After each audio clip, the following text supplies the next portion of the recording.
السلام علیکم ورحمۃ اللہ وبرکاتہ۔ بسم اللہ الرحمن الرحیم۔ 3 لوگوں کی دعائیں جو ہر صورت قبول ہوتی ہیں۔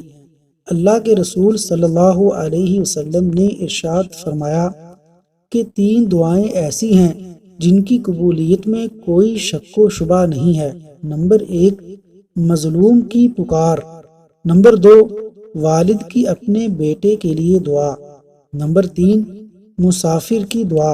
امام حسن بصری رحمہ اللہ سے پوچھا گیا کہ والدین کی اپنی اولاد کے حق میں کیا دعا ہے؟ کہنے لگے کہ اللہ تبارک و تعالی اسے آخرت میں نجات عطا فرمائے۔ سوال کرنے والے نے پوچھا کہ والدین کی اپنی اولاد کے لیے بد دعا کیا ہے؟ جواب دیا کہ اس کی بربادی۔ جامع ترمذی حدیث نمبر 1905۔ اللہ تبارک و تعالی عمل کی توفیق عطا فرمائے۔